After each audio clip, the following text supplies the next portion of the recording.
Hello everyone, welcome back to the channel. Today I'm going to be showing you how to crochet the Braided Puff Coffee Cozy. This is a advanced beginner pattern and it uses approximately 36 yards of yarn. I'm using I Love This Cotton by Hobby Lobby in 2 colors. You could use any cotton yarn that you would like. I know some people prefer acrylic for coffee cozies. You could definitely try it. I have not. I prefer cotton, but you go ahead and use the yarn that you have. You will need an H8 5mm hook. See if my camera will go ahead and show you. And you'll need a yarn needle and a good pair of sharp scissors. So go ahead and grab your supplies. Make sure you know how to foundation double crochet. That's how we're going to start. You're going to need to know how to half double crochet, and you're going to need to know how to do so in the back loop only, in the third loop only in the round, as well as double crochet to make those puff stitch combos and puff stitch. And if you are unsure about any of that, you can go ahead and look at the tutorials or just follow along very closely, and feel free to pause and go back as often as you need. I'm going to go ahead and show you how to do each stitch slowly, but I'm going to only show you a couple stitches, so if you're struggling with some of them, go ahead and check out my YouTube channel for tutorials on all of these stitches. This coffee cozy is going to measure at approximately a little over 9 inches. The puff stitches are going to be thicker, so it'll actually hold your cup of coffee and it won't slip as much. So go ahead and grab your stuff. I can't wait to make this with you. Alrighty guys, to get started, we are going to start with a slip knot, just like normal. And we are using our H8 5mm hook. So we are going to start with 36 foundation half double crochets. So it starts like this. You chain 2. Okay. And you're going to yarn over, insert your hook into the first chain, yarn over again, pull through. So you should have 3 loops on your hook. You're going to yarn over again and you're going to pull through 1. This is essentially a chain 1. It's going to be the base chain of your half double crochet, your first one. And then you're going to yarn over again and pull through all 3 loops. So that'll be your first foundation half double crochet. So the first one is made a little bit differently than the rest of them. So I'm going to go ahead and show you how to continue. You're going to yarn over, and instead of you're going to insert your hook into the base chain from the previous stitch, which it's always hard for me on the first one, and then as you get going it gets better. So just to show you, there's the base chain, and there's your yarn over, and there is the loop that's already on your hook. So you're going to yarn over again and pull back through that base chain. You're going to yarn over, pull through 1, so that's your chain 1, or your base chain, and then you're going to yarn over and pull through to make your stitch. Now you're going to continue just like that and you're going to have a total of 36 stitches. When you get back to 35, I'm going to show you how we actually join the first stitch and the last stitch together to make a round, because you use a kind of a fun trick, and it'll happen with the last stitch. So stitch 36 is the stitch we'll use to actually join the bottoms of the stitches, and then we'll use a slip stitch to join the top. So I'm going to go ahead and foundation half double crochet in my 36, and then or my 35, and then I'll show you stitch 36.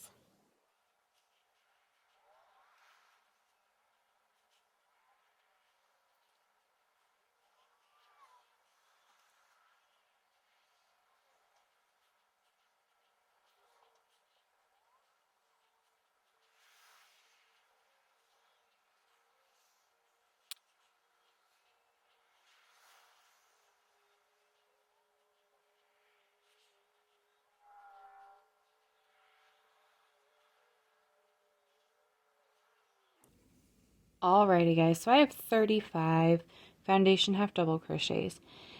If you are unsure about how long this should be, you should be about 9 inches. You might be a little bit over, and that's okay because when we do our braided puff stitches, it'll actually shrink it up just a smidge, and they're a little thicker, so you actually want that little bit of give. So what you're going to do for your final stitch to join your foundation half double crochet row, you're going to yarn over, insert into the base chain from the previous stitch, yarn over again, pull through. So you're basically partway completing this stitch. And then you're actually going to, without twisting, you're going to bring it around and you're going to insert your hook into the base chain from the very first stitch. So we're going to also insert our hook here. And you're going to do so from the front. It can be kind of tricky to get that yarn end out of the way sometimes. But you're going to yarn over, pull back through, so you'll end up having 4 loops on the hook. Then you're going to yarn over and you're going to pull, or you're not going to yarn over, you're just going to pull that 4th loop through the 3rd loop. Just like that. So that'll basically count as your chain for the final stitch.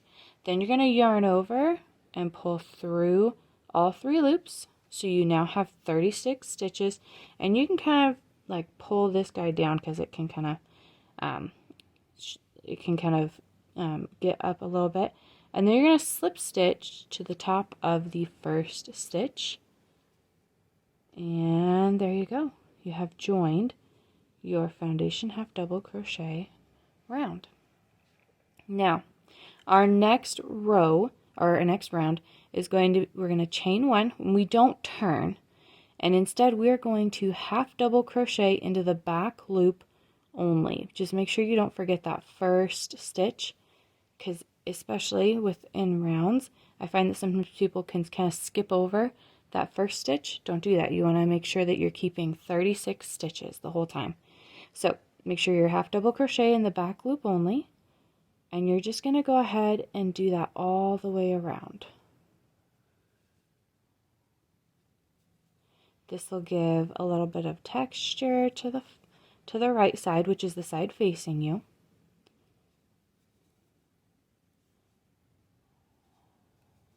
You can kind of see it already, just like that.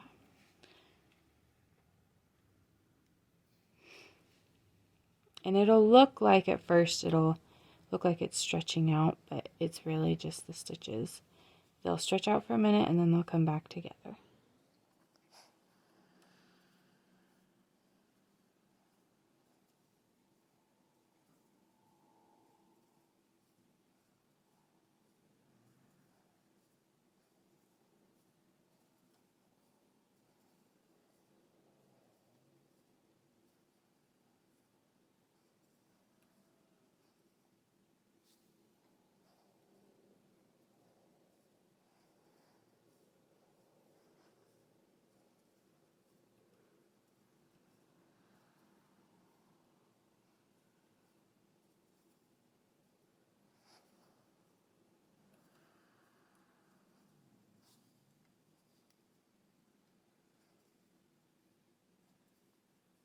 All right, to join, you're going to go ahead and do a slip stitch into the first half double crochet of the round.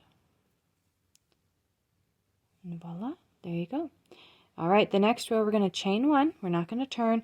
We're actually going to half double crochet now into the 3rd loop only. So if you have never done half double crochet in the 3rd loop only in the round, it is not worked the same as when you're doing it in a row, because the 3rd loop only is, or the 3rd loop is here on the back.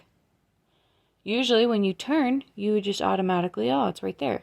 But when you are working in the round, the right side is the side that's facing you, so you don't turn. So instead, what you're going to do is you're going to yarn over, and you're going to insert your hook into the 3rd loop only in the back. Trying to make it so you guys can see it the best way possible. Then you're going to yarn over again, pull through, and then you work the half double crochet just like normal. Yarn over and pull through. So that way you'll have that half double crochet third loop only texture on the right side. So I'll show you one more time. So yarn over, insert your hook into that third loop only, yarn over again, pull through, and then yarn over and pull through all three, just like that. And that's just what you're going to do all the way around again. And I just love having that little bit of texture right there on the right side. If you are super uncomfortable with this, you could potentially instead turn and go the other way and do half double crochet in the third loop only with it facing you. I wouldn't recommend it because it will end up making your seam stand out. It can end up making your seam stand out a little bit more, but if that is the way that you are most comfortable with, you could always try it.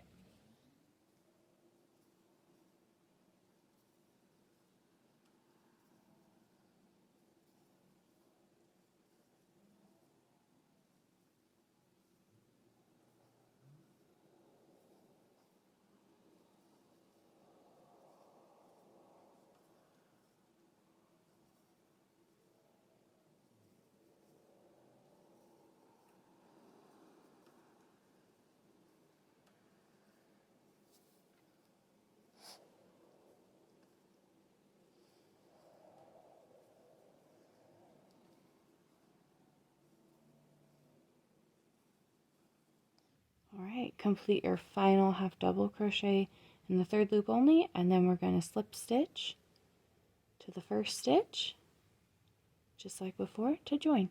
So now we have 1, 2, 3 rounds, and you should have that really fun texture on the front. And now what we are going to do is, I'm going to actually show you how to color change on that final stitch. This is the best way that I've found to actually hide the color change, so that way there's not a very obvious change. So you're going to go ahead and complete your stitch just like normal, or start your stitch just like normal, and instead of pulling through with your first color of yarn, you're actually going to snip it, and I hold it with my index finger, and then whatever color you are going to switch to, I'm going to switch to my second color. You are going to hold it with the same finger. So I hold them both with my index finger or my middle finger, whichever, and then you're going to yarn over with your second color and pull through. This way the final stitch is in the correct color, but when you slip stitch and you start your chain, it's all going to be in the same color. So for the fourth round, you're going to chain 2, and you're going to remember that this stitch counts as 1. So we have 1, 2, in the third stitch, we're going to double crochet. And in that first stitch, the one that's got the base chain, or the chain 2, we're going to yarn over and we're going to start our puff stitch in that stitch, in the very first stitch of the round. So 1, 2, 3, 4. So I should have 9 loops. 1, 2, 3, 4, 5, 6, 7, 8, 9. So cotton kind of splits, so you want to be careful. You want to make sure you have the correct number of loops. You're going to yarn over again and pull all the way through. That's your puff stitch, and then you're going to chain 1. So the double crochet, the puff stitch, and the chain 1 are one puff stitch combo, and you will end up with 12 puff stitch combos all the way around. So we're going to do the same thing again. We're going to skip 2, and then the third one is what we're going to double crochet. And this just allows the puff stitch to be slanted because it gives it something to go around. So you're going to yarn over, insert your hook into the first stitch that we skipped, yarn over again, pull through, and you're going to repeat that 3 more times. So yarn over, insert, yarn over, pull through, yarn over, insert, yarn over, pull through, yarn over, insert, yarn over, pull through. And you'll end up with 9 loops. So 1, 2, 3, 4, 5, 6, 7, 8, 9. And if you've never done a puff stitch before, I highly recommend, I have tutorials for all of these stitches on my YouTube channel, and it can really help to just practice a puff stitch before you use it in a pattern, because it's kind of a tricky one sometimes to get a hold of or get the hang of. So you're going to skip 2, and the third one, double crochet, puff stitch, and remember you're placing it in that first one you skipped.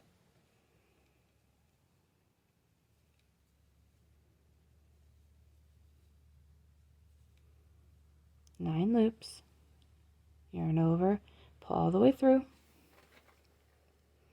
and then chain 1. So we've got 3 puff stitch combos. We're going to puff stitch combo all the way around. So skip 2, the third one, double crochet, yarn over, puff stitch into the first one skipped.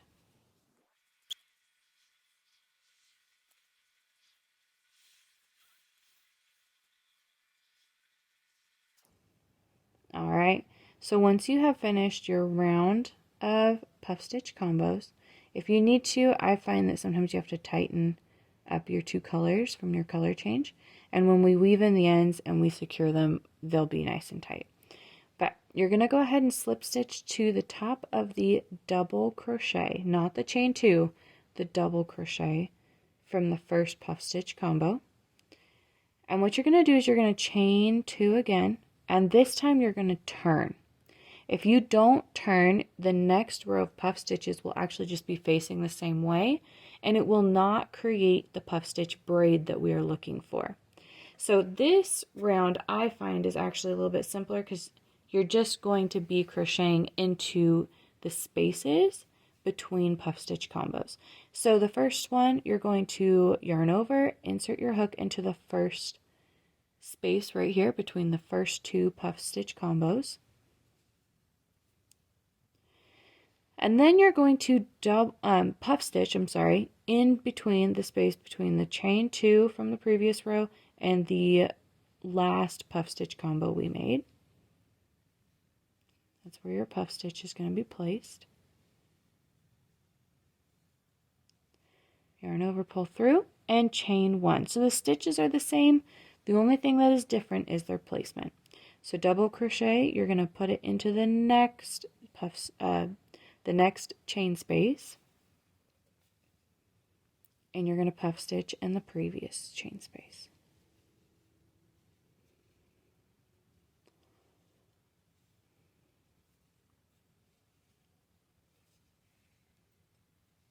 And you're going to continue that all the way around. So double crochet next, puff stitch,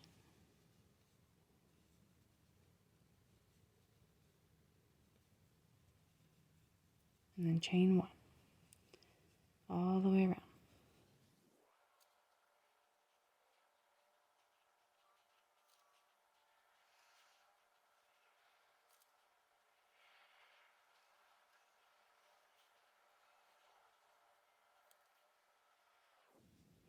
All right, for your final one, you're going to go ahead and put your double crochet between the chain 2 and the first puff, or in the last puff stitch of the round, of the previous round, and you're going to puff stitch in between the last 2 of the round.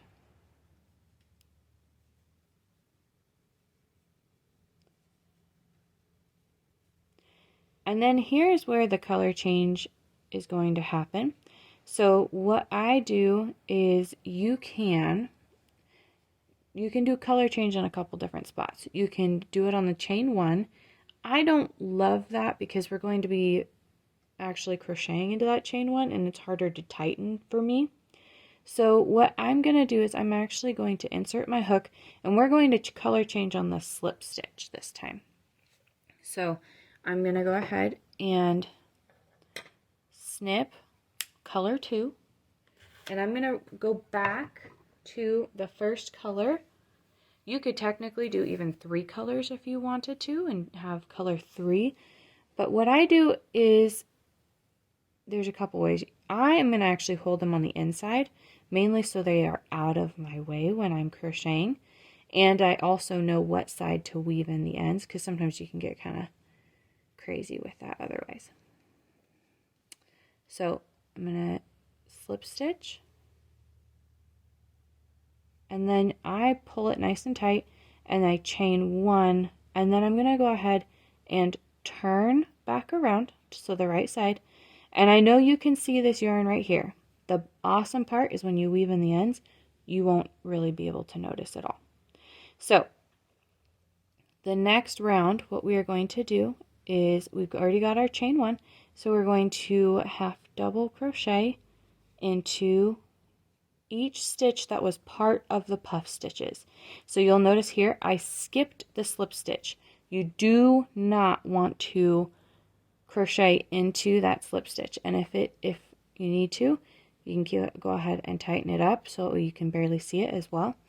You don't want to crochet into that slip stitch because that'll actually add a stitch to your coffee cozy, which you don't want to do. So you're just going to half double crochet into each stitch of the puff stitch combo. So that will be 3, and the chain does count as a stitch for the puff stitch combo, so you will crochet into that chain 1. So you'll have 1, 2, 3, 4, 5, 6. So if you're needing to kind of keep track, just make sure you have 3 stitches, 3 half double crochet stitches for every puff stitch combo. So you'll have a total of 36 half double crochets at the end of your row.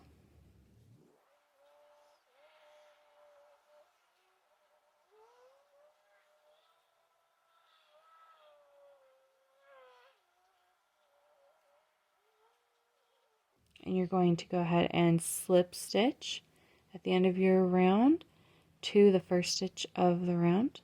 You're going to chain 1, and now we're going to half double crochet into the 3rd loop only again. So remember, this is yarn over, insert your hook into the 3rd loop only, which is on the back, yarn over again, pull through, so you'll have 3 loops, yarn over, pull through all 3. And that's what we're going to do all the way around. So we'll end up having 36 half double crochets in the 3rd loop only. So we're kind of reversing the order of how we did things.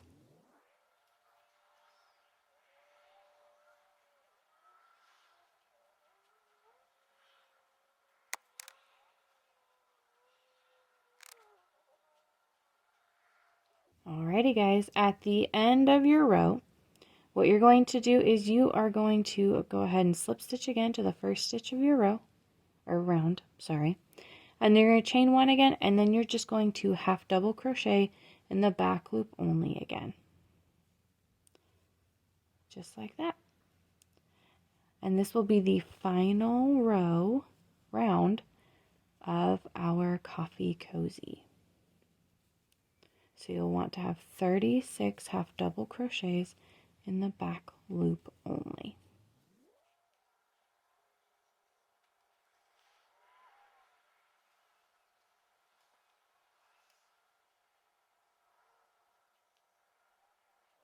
Alrighty guys, so to wrap up this final round, you are going to go ahead and slip stitch into the first stitch of the round. Then we're going to go ahead and fasten off. And I like to go ahead and just pull through, and I'll use what's called an invisible join to weave in the ends here, so that way you won't even be able to really notice it along the top. So I just pull it through this one, and you see how it'll kind of hide where the final stitch was a little bit better. So you can kind of see better from there. And then I'll just go ahead and finish weaving in the ends. And I like to do all the ends woven in on the wrong side, just because I find even if they do come out, which does happen occasionally, no matter how great you are doing this, no matter how many times you've crocheted, no matter how many projects or anything, and ends just seem to find a way to creep out. So I like to put them in on the wrong side, and I go kind of back and forth over the top of themselves, especially with cotton, because I found my cotton ones just, especially with this type of cotton where it's very, very slick, they like to come out a little bit more. For whatever reason, acrylic can be like that as well, too. So I like to do it 2 to 3 times, and then I'll put some of it down here as well. It just depends on the project. This one's nice because you have a very definite wrong side, so that can make things just a little bit easier.